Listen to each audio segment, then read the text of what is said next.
165 చదరపు గజాలు కేవలం 15 లక్షల నుండే స్వర్గసీమ మీ నివాసాలకు చిరునామా. అంకిత నాయుడు ఎందుకు సోషల్ మీడియాలో ఫేమస్?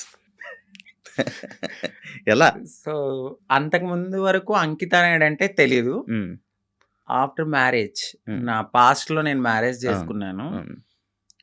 ఆ టైంలో సో, బాగా వైరల్ అయిపోయింది. హ్మ్. ఆ వీడియో అనేది హ్మ్. ఒక ట్రాన్స్ ఒక అబ్బాయి ఒక అబ్బాయి మ్యారేజ్ మ్యారేజ్ చేసుకున్నారు చేసుకున్నారు. పబ్లిక్‌లో అనేది చాలా ఫేమస్ అయిపోయి వైరల్ అయిపోయింది ఆ అవును. వీడియో. అవును. అవును. దాని తర్వాత మా కమ్యూనిటీ నుంచి స్నేహ గారు నన్ను ఇంటర్వ్యూ చేశారు. దాని తర్వాత సో అవును. చాలా అట్లా. మంది చేశారు. హ్మ్. చూసాను. ఇంటర్వ్యూస్ చూసాను. మీ కపుల్ ఇంటర్వ్యూస్ చూసాను. అప్పుడే ఆ! ఆ! దానివల్ల ఫేమస్ అయిపోయారు. చాలా. అవును. ఇప్పుడు నార్మల్‌గా మ్యారేజెస్ అంటే మీరెందుకు నమ్ముతున్నారు?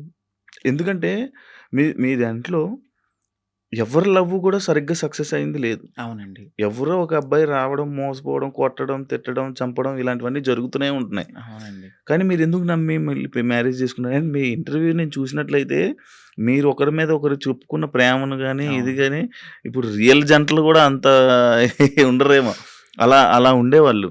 సో, నరదిష్టి అంటారు గదా! మేబీ హ్మ్. అది గూడా కొంచెం అయ్యుండొచ్చు. హ్మ్. సోషల్ మీడియాలోకొచ్చిన ఏ కపుల్ గూడా అంత త్వరగా కలిసున్నట్టు ఏమి ఉండదు. మేబీ ఒక కపుల్ అంటే నాకు దెలిసి గుట్టుగా ఉండి ఆ ప్రేమను అక్కడే చూపించుకోవచ్చేమో. బట్ నేను వైరల్ అయిన తర్వాత నా మొత్తం నా లైఫ్ మొత్తం అంటే యూట్యూబ్‌లోకొచ్చేసాను నేను. హ్మ్. యూట్యూబ్‌కొచ్చి నా లైఫ్ స్టైల్ మొత్తం అందులో పెట్టాల్సొచ్చింది. హ్మ్. హ్మ్. ఆ టైంలో ఏంటంటే ఏదో ఒక కంటెంట్ అనేది హ్మ్. ఒక వీడియో రూపంలో నేను మెసేజ్ ఇవ్వడం అనేది జరిగింది. సో, అదైతే కావాలని చేసింది కాదు. అంతే బాండింగ్ ఉండేది ఇద్దరి హ్మ్. మధ్యన. హ్మ్. హ్మ్. హ్మ్. సడెన్‌గా కొన్ని రీజన్స్ వల్ల విడిపోయాం. హ్మ్. ఎందుకు విడిపోవాల్సొచ్చిందంటే ఒకటి ఫ్యామిలీ యాక్సెప్టెన్సీ సరిగ్గా లేదు. హ్మ్. తనకి వాళ్ళ ఫ్యామిలీ. వాళ్ళ ఫ్యామిలీ హ్మ్. యాక్సెప్టెన్సీ హ్మ్. హ్మ్. అస్సలు లేదు. హ్మ్. ఇంకొకటి నేను ముందుగానే చెప్పాను. హ్మ్. నేను హ్మ్. ఎప్పుడైతే నేను మా అమ్మగారికి ఇల్లు కడతానో, సో, అప్పటి వరకు ఆగమనే చెప్పాను. హ్మ్. నేను అప్పటి వరకు నేను కొంచెం కష్టపడాలి. హ్మ్. ఇప్పుడు నువ్వొచ్చావు గదా! అని నేను రాలేను. ఎందుకంటే హ్మ్. ఇట్లానే అవుతది. హ్మ్. ఆఫ్టర్ బ్రేకప్ అవును. అయిపోతది. సో, నేను మళ్ళీ నా పాస్ట్‌కెళ్ళలేను గాబట్టి హ్మ్. కొంచెం టైమ్ ఇవ్వు అని జెప్పాను. హ్మ్. ఆ అబ్బాయి అన్నీ ఓకే అన్నాడు. హ్మ్. హ్మ్. నేను కమ్యూనిటీ వర్క్స్ చేస్తానని జెప్పాను. ఇలా కమ్యూనిటీలో ఉంటాను కొన్నాళ్ళు. మనం సెటిల్ అయ్యే వరకు. దాని తర్వాత మా పెద్దవాళ్ళకి చెప్పి మనం హ్మ్. హ్యాపీగా మన లైఫ్ లీడ్ చేద్దాం. హ్మ్. నేను ఇల్లు కట్టుకోవాలి మా అమ్మగారు. హ్మ్. దాని తర్వాత నేను మ్యారేజ్ చేసుకున్నాం. హ్మ్. ఒక 1 ½ ఇయర్ బానే ఉన్నాం. హ్మ్. హ్మ్. హ్మ్. దాని తర్వాత ఇంకా రోజు ఇంకా తాగడము, హ్మ్. ఎందుకిట్లా, అందుకట్లా చిన్న చిన్న ఇష్యూస్, గొడవలు అవి పెద్ద పెద్దయి అయిపోయాయి. అయితే ఈ బ్రేకప్ టైమ్‌లో ఎక్కువ వీడియోస్ పెట్టడం హ్మ్. అంకిత కావాలని చేస్తుందా? ఎందుకు అంత ఎమోషనల్ అయిపోతుంది? ఎందుకు సోషల్ మీడియాలో అంత ఏడుస్తూ వీడియోలు పెట్టాల్సిన అవసరం ఏంటి? అని క్వెషన్ చేసారా? మీ వరకొచ్చిందా? హ్మ్. వచ్చింది. ఆ! ఏమని మీ సమాధానం? సో, ఎందుకంటే అది నా మనసుకు తగిలింది. హ్మ్. నేను సోషల్ మీడియాకి గూడా వచ్చేదాన్ని కాదు, చెప్పేదాన్ని గూడా గాదు. హ్మ్. ఒకానొక సిట్యుయేషన్‌లో అది నాకు నెగటివిటీ వచ్చేసింది. అవును. తినే ఏదో చేసింది. హ్మ్. తిన వల్లే బ్రేకప్ అయిందని హ్మ్. నెగటివిటీ వచ్చింది. హ్మ్. సో, నేను నిజం చెప్పాలంటే నేను ఒక ఓపెన్ బుక్. ఆ హ్మ్. విషయంలో అయితే తనకి నేను చాలా ఓపెన్‌గా అన్నీ చెప్పే చేసుకున్నాను. హ్మ్. సో, చెప్పి చేసుకున్న పర్సన్ హ్మ్. తను ఎప్పుడైతే ఆహ్, కొన్నాళ్ళ తర్వాత లగ్జరీ లైఫ్‌కి అలవాటు పడ్డాడు. అవును. ఆ తరువాత జాబ్ పోయింది. హ్మ్. ఒక 11 మంత్స్ వరకు నేనే చూసుకున్నాను. ఓహ్! బిఫోర్ గూడా నేనే రెంట్ కట్టేదాన్ని. కార్ ఈఎంఐలన్నీ నేనే. ప్రతీదీ హ్మ్. నాదే. హ్మ్. హ్మ్. ఆయన జాబ్ చేసుకుని వాళ్ళ ఫ్యామిలీని చూసుకునేవాడు. సమ్‌టైమ్స్ ఎప్పుడైనా రెస్టారెంట్స్ ఆటిలకెళ్ళినప్పుడు ఖర్చు పెట్టే అతను. హ్మ్. 11 మంత్స్ అనేది జాబ్ పోయింది. హ్మ్. హ్మ్. ఆ! ఇంకా నాకు ప్రెషర్ ఎక్కువైపోయింది. హ్మ్. ఇటువైపు ఇల్లు కట్టిన ఒక గోల్డ్ ఉంది. హ్మ్. అక్కడ అదంతా విడిపించాలని చెప్పి నేను తనకి ముందే చెప్పాను. హ్మ్. సో, డ్రింక్ చేయడము, ఇదే విషయంలో గొడవ అవ్వడము. హ్మ్. దీనికి ముందే నాకు తెలీదు. రీసెంట్‌గా తెలిసింది.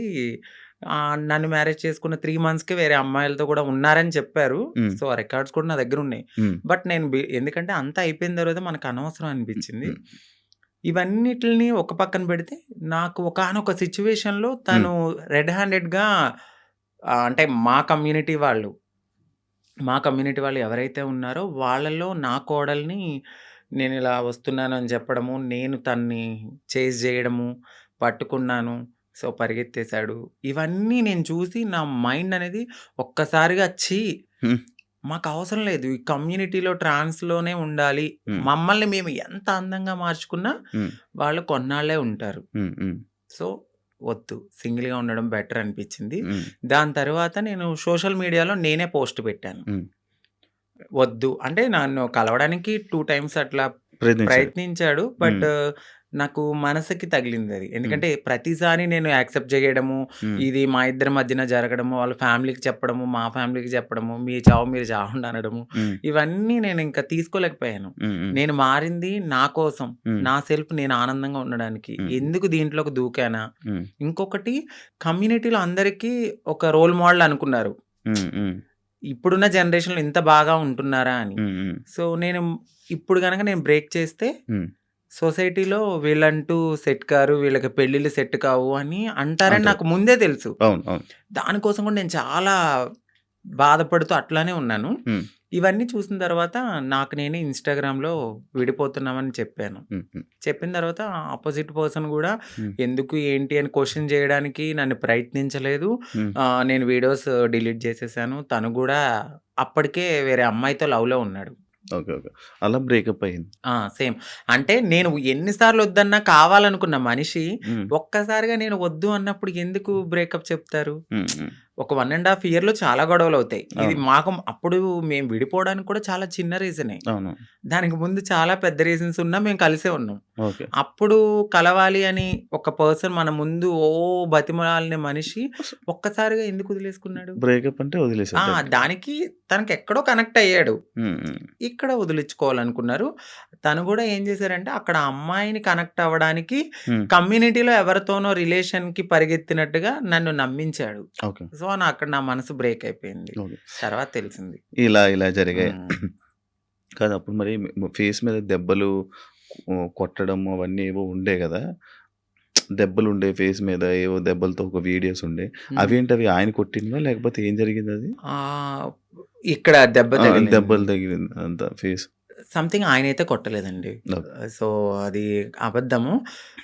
ఇక్కడ దెబ్బ తగిలింది అనడానికి నేనప్పుడు ప్రతిసారి మన ఐబ్రోస్ చేయించుకోవడానికి స్క్రబ్బింగ్‌కి వెళ్ళేదాన్ని. ఆ టైంలో నాకది రిఫ్లెక్ట్ అయిందంతే. అచ్చా! ఈ ఫేస్ ఇంత ఇలాగ ఆ! అయిపోవడం లావు అయిపోయి. అందులోను ఏడ్చి ఏడ్చి ఈ ఫుడ్ లేదు. ఫుడ్ లేదు.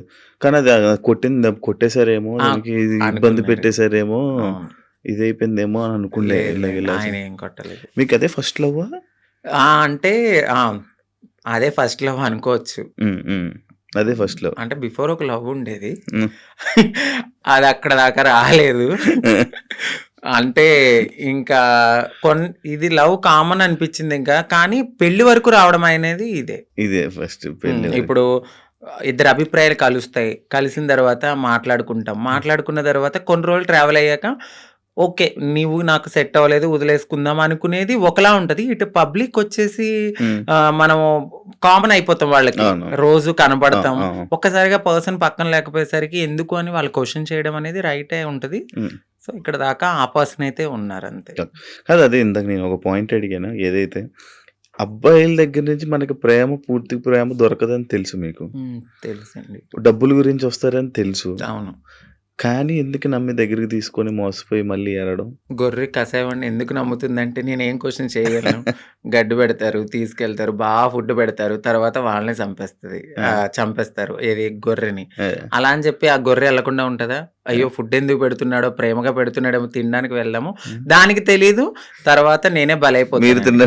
తినడానికి మమ్మల్ని తినడానికి నేను. తినడానికి వచ్చారు. సో, మా లైఫ్‌లో గూడా అట్లనే జరుగుతది. హ్మ్. తెలుసు. హ్మ్. ఎందుకంటే తల్లిదండ్రుల ప్రేముండదు. హ్మ్. ఫ్రెండ్స్‌తో ఎవరితోన్నా మాట్లాడినా గూడా, "ఏయ్! తనెందుకు మారిపోయాడు గదా! అట్లా ఇట్లా నువ్వెందుకు మాట్లాడుతున్నావు? హ్మ్. నీకేమన్నా రేపొద్దున్న బ్యాడ్ రివ్యూ వస్తదేమో" అని చెప్పి ఫ్రెండ్స్ ఎక్కువ మాట్లాడరు.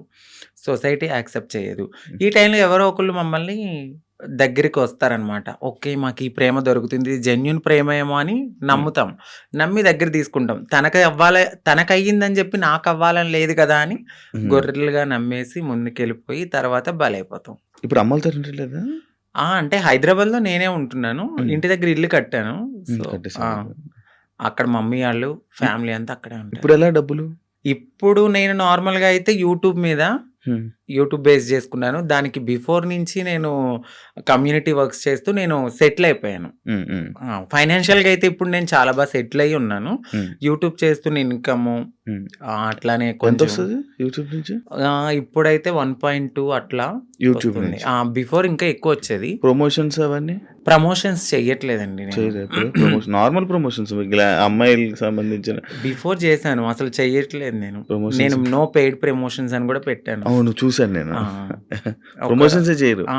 ఓన్లీ యూట్యూబ్ నుంచి 1.5 lakh 1.2 lakh. 1.2 ఒక 2 మంత్స్ నుంచి అయితే మాత్రం నేను సరిగ్గా ఈ వీడియోస్ చేయట్లేదు. 12,000 13,000 అట్లనే వస్తున్నాయి. అంటే ఒక 3 మంత్స్ నుంచి. ఓకే. దాని బిఫోర్ నేను బాగా చేసేదాన్ని. అవును. 1.2 మ్యాక్స్ అది 1.5 మధ్యలో. ఇప్పుడు రెవెన్యూ ఇంకేం లేదు. ఈవెంట్స్‌కి ఏమైనా వెళ్తారా? ఈవెంట్స్ ఏం లేదు.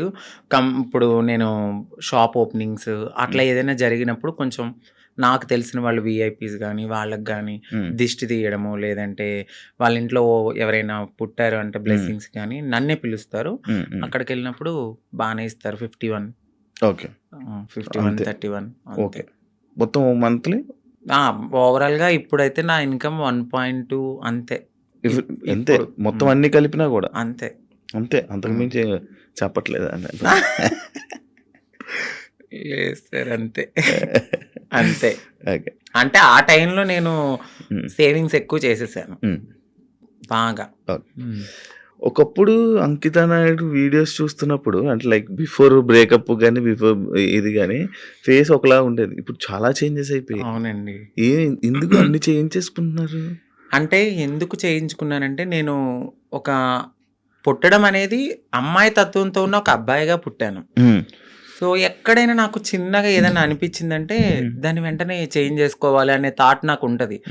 నాకు నేను ఒక పుట్టడం ఒక అబ్బాయిగా పుట్టిన నా మనసు అమ్మాయి. అంటే ఇప్పుడు ఒక గొంగళి పురుగు ఉంటది. తన జీవితం ఎట్లా ఉంటది? చాలా చిరాగ్గా కనిపిస్తది. కానీ వన్స్ ఒక్కసారి తనకి మారినప్పుడు ఒక అందమైన సీతాకోక చిలుకగా మారుతది. సో నేను పుట్టినప్పుడు కూడా ఒక గొంగళి పురుగు లాగానే ఫీల్ అయ్యాను. నేను ఒక అందమైన సీతాకోక చిలుక అవ్వాలి అనేది నా మనసులో ఉంది. దానికోసం నేను ప్రయత్నించాను. డెఫినెట్లీ నేను సక్సెస్ అయ్యానని నేను అనుకుంటున్నాను. అంటే మీరు అన్నారు ఎందుకు ఇవన్నీ చేయించుకుంటున్నారు అని. నేను ఒక పరిపూర్ణమైన అమ్మాయిలా కనపడినా ట్రాన్స్ ఉమెన్ అనే అంటారు. బట్ నేను ఫీల్ అవుతాను ఒక అమ్మాయి పక్కకు వెళ్ళినప్పుడు ఓ అమ్మాయి కన్నా చాలా బాగుందిరా అనే ఫీల్ నాకు అనిపించినప్పుడు నేను సాటిస్ఫై అయిపోయాను. ఎవరో ఒకరు కామెంట్ అయ్యాలి. ఆ కామెంట్ కి నేను హ్యాపీగా ఫీల్ అయ్యి అమ్మయ్య హ్యాపీ నేను ఇంత మారినందుకు. ఓకే. ఇప్పుడు సీతాకోక చిలకలకు రెక్కలు వస్తే ఎగిరిపోదామనా? వెళ్ళిపోతా డెఫినెట్లీ. ఎక్కడికి? ఎక్కడికో ఒక చోటకి మమ్మల్ని యాక్సెప్ట్ చేసే చోటకి. అయితే ఇప్పుడు మొత్తం అంతా ఇంకా చేంజెస్ చేస్తూనే ఉంటారు అలాగా? అంటే జా చేయించుకున్నానండి, లిప్స్, నోస్ చేయించుకున్నాను, ఫోర్ హెడ్ చేయించుకున్నా, నడుం చేయించుకున్నా, ఇంకా ఫుల్లీ ఫీమేల్ లాగానే అన్ని చేయించేసుకున్నాను. మొత్తం అన్ని చేయించేసుకున్నారు కదా. ఇష్యూస్ రావా ఏమి? అంటే ఏం లేదు. ఇప్పుడున్న టెక్నాలజీ ప్రకారం అయితే ఎటువంటి ఇష్యూస్ అయితే లేవు. అది శృతి మించితే ఇప్పుడు నేను చేయించుకున్న దానికి ఓకే. ఇంకా ఎక్కువ మనము ఎనర్జీ ఎక్కువ తీసుకుని మన బాడీని వీక్ చేసేసుకుని ఫుడ్ అనేది ఎక్కువ బాగా తినకుండా ఇలా ఉంటే చాలా ప్రాబ్లమ్స్ అయితే ఉంటాయి. నార్మల్గా ఎక్కువ ప్రాబ్లమ్స్ ఎక్కువ వస్తుంటే ఏదో ఒక ఇష్యూ అంటే ఒక మంచి డాక్టర్ దగ్గరికి వెళ్ళాలండి. అంటే డబ్బులు పోయినా కూడా ఒక మంచి డాక్టర్ని సజెస్ట్ చేసుకుంటూ ముందుకెళ్తే ఏం ప్రాబ్లమ్స్ రావు. బట్ అది కూడా ఎక్కువ బేర్ చేయరు ఎవరు. చాలా పెయిన్ఫుల్, అది చాలా నరకం. తాగడానికి ఉండదు, తినడానికి ఉండదు, గాలి పీల్చడానికి ఉండదు. ఇక చెప్పలేము ఆ బాధలన్నీ. ప్రియాంక నీ ఫ్రెండేనా? అవునండి. మాట్లాడతారా? మీ ఇద్దరు అనుకునే చేయించుకుంటుంటారా ఏదైనా? లేదండి. ఎందుకండి? తను చేయిస్తుంది, దాని తర్వాత మరి మీరు చేయించుకుంటారా? Same treatments. చెప్పాను కదా, అందంగా ఉండడము అనేది మాకు ఉంటది ఆ మనసులో. ఎక్కడ మేము ఒక అమ్మాయిలాగా ఉండాలి, ఎంత మారినా ఉంటది జనాల్లో మీరు అలాగా మీరు ఇలాగా అని. బట్ అనేవాళ్ళు అంటూనే ఉంటారు.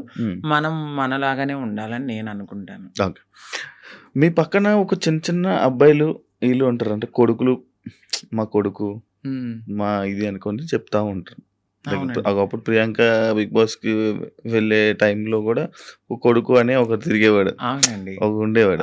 ఇప్పుడు మీరు కూడా మీకు కూడా ఇందాక అడిగితే ఆ కొడుకు అన్నారు. ఎందుకు కొడుకులు ఉంటారు మీకు? అంటే వాళ్ళు కొడుకు అనడానికి వాళ్ళు కొడుకు కమ్ కోడలు. ఎందుకంటే మీకు అర్థం కాలేదు, కొడుకు నుంచి కోడలుగా మారుతారు. ఎందుకంటే వాళ్ళు మీకు చెప్పాను గదా! మేము ఒకప్పుడు అబ్బాయిల్లా ఉన్నప్పుడు హ్మ్. సో, వాళ్ళని మేము కొడుకులుగానే ఫీల్ అవుతాం. ఇప్పుడు తను గే. హ్మ్. గేని ఇప్పుడు మేము అమ్మాయి అని పిలవలేం కదా! హ్మ్. హ్మ్. తను ఫ్యూచర్‌లో మారతారు. హ్మ్. ఫ్యూచర్‌లో మారేవాళ్ళు మాతో ఉంటారనమాట. మాతో ట్రావెల్ చేస్తారు. ఇట్లా మంచి చెడులు అన్నీ చూసుకుంటూ ఉంటారు. మాకంటూ ఒక వెల్ విషర్ అనొచ్చు. అవును. వాళ్ళని మేము కొడుకు, కోడలు మారిన వాళ్ళని కోడలంటాము. మారిన వాళ్ళని కొడుకు అంటాం. అచ్చా! హ్మ్. అలా మీ దగ్గర కొడుకులు అంతే. ఓకే. కానీ మీకు ఎప్పుడైనా ఫీల్ అవుతావా అంకిత? లైక్ నేను ట్రాన్స్ వుమెన్ అన్నా ఫీల్ అవ్వవా? అస్సలు చాలా ప్రౌడ్‌గా ఫీల్ అవుతాను. నాకు నచ్చినట్టుగా మారాను. హ్మ్. నేను చాలా హ్యాపీగా ఉన్నానిప్పుడు. హ్మ్. అంతకుముందే నేను చాలా బాధపడేదాన్ని. హ్మ్. హ్మ్. ఎందుకంటే ఖచ్చితంగా ఏదో ఒక పాయింట్‌లో మీరు ఇది అని హ్మ్. క్వెషన్ చేస్తారు. హ్మ్. బట్ ఇక్కడ నేను ఎంత క్వెషన్ చేసినా లైట్ నా హ్మ్. లైఫ్ నేను హ్యాపీగా ఉన్నాను. హ్మ్. హ్మ్. ఉన్నది చిన్న జీవితం అండి. అవును. ఈ జీవితం పోతే మళ్ళీ ఎలా పుడతానో తెలీదు. కుక్కనవుతానో, నక్కనవుతానో తెలీదు. హ్మ్. ఈ హ్మ్. లైఫ్‌లో అయితే మాత్రం ఇది నేననుకుంటాను. హ్మ్. ఇది నాకైతే చాలా అద్భుతమైన లైఫ్.